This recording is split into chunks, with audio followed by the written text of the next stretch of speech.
Today we continue with the IDAC stream, but Chair and Commissioners, perhaps it might be appropriate for the legal representatives of IDAC to place themselves on record.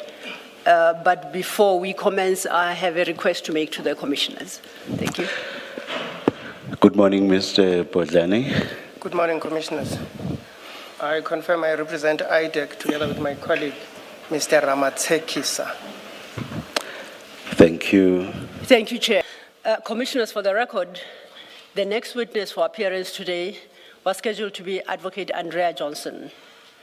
She unfortunately will not be available today to testify, and her counsel is ready to address the Commission on the circumstances leading to this state of affairs. Thank you, Chair. Thank you, Mr. Law. Yes, Mr. 𝗠𝗱𝗀𝗺. Thank you, Commissioners. Shortly before my arrival on the venue this morning, the representative of the client received a telephone call from one of Advocate Johnson's protectors, informing us that she's not able to be with us. They are rushing her to hospital. I don't know what has happened. This happened this morning? This happened this morning, as we were on the way to the venue. And then during the adjournment, only then were we able to get a sick note or a medical certificate from her doctor. But the client's representative were able to talk to the doctor shortly before we convened, before the adjournment we had this morning. And we were made to understand that she is with the doctor. She had some serious health-related issues that I'm not able to disclose in public, and that she is being attended to. The medical certificate in our possession indicates that she is not well, at least between today, the 13th of July, 2026, including the 15th of July, 2026. I do accept that this affects the conduct of the affairs of the Commission, because the Commission had its own agenda, its own program for the week. But the circumstances are such that, as my colleague, Ms. Silo, has indicated, we are not able, the Commission would not be able to conduct its business today in circumstances where the person who was scheduled to be here is not able to be here. Thank you, Mr. 𝗠𝗱𝗺𝗺𝗺. I think at least twice you referred to the representative of your client. Who are you talking about? That would be Mr. Maga. Or from the NPA? From the NPA, yes. Oh, all right, I understand. Thank you very much. Chair, for the record, we have been provided with a copy of the medical certificate, and I think copies have been made for the commissioners. I beg leave to hand them in for the record. And then, in light of the fact that the witness is unwell and is only being attended to today, I would request that the commissioners postpone her appearance to a date to be determined. I fear that if we fix a date, a specific date, we may be back before you to seek a further postponement because she is still indisposed. That is my suggestion, but we are in the Commissioner's hands. Thank you.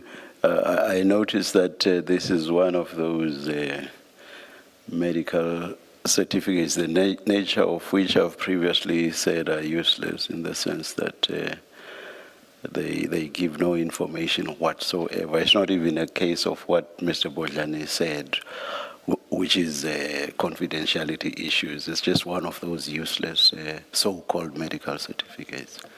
Indeed, Chair. But anyway, the bottom line is that Advocate Johnson is not here. Indeed.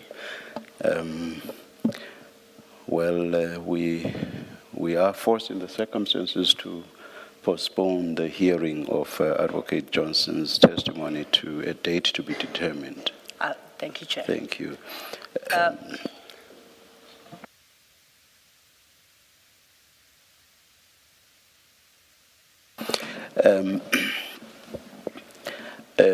Something we discussed as commissioners was perhaps whether there is a way in which you could explain, But of course, in my own head, I think I already know why not.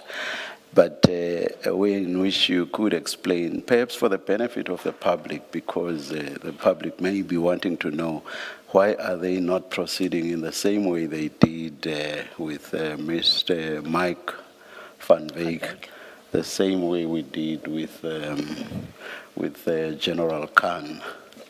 Yes, Chair. Why not in this instance? But as I say, I think I know why. In fact, it's not even thinking, I know why. Thank you, Chair.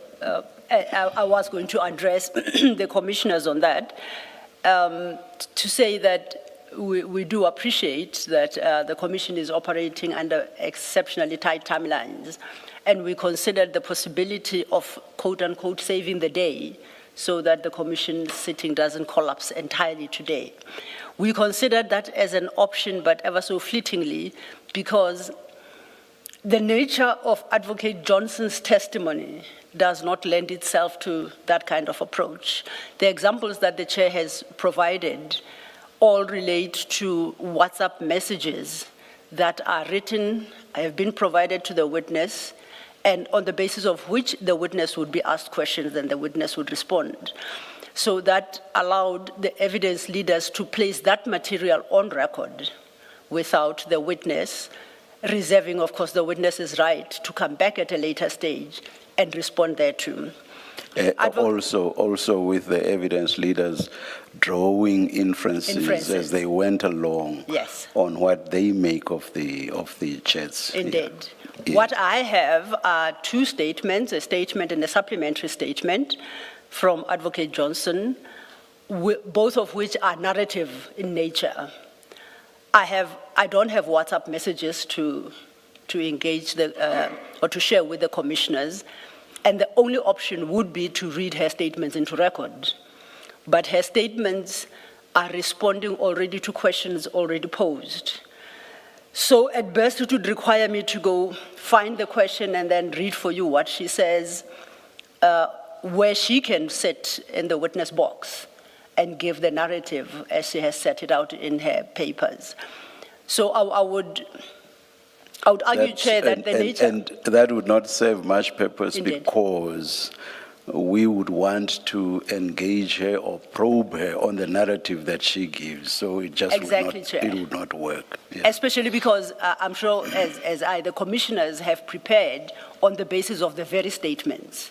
So to have the statements read back to you that you've already applied your minds to without the ability to engage, because you can engage me on them, I think wouldn't serve much of a purpose. Yeah. So my short response would be, unfortunately, the nature of the testimony of Advocate Johnson doesn't lend itself to that option. We do not have a filler witness that we could immediately present to you. And unfortunately, we find ourselves in a place where we simply will have to postpone a hearing today. Thank you, Chair. Thank you. So do we resume at 9:30 tomorrow? Yes, we're ready to resume at 9:30 tomorrow. With another witness? Yes, Chair. Let's adjourn and resume at 9:30 tomorrow. You are excused, Mr. Bodlani. Thank you.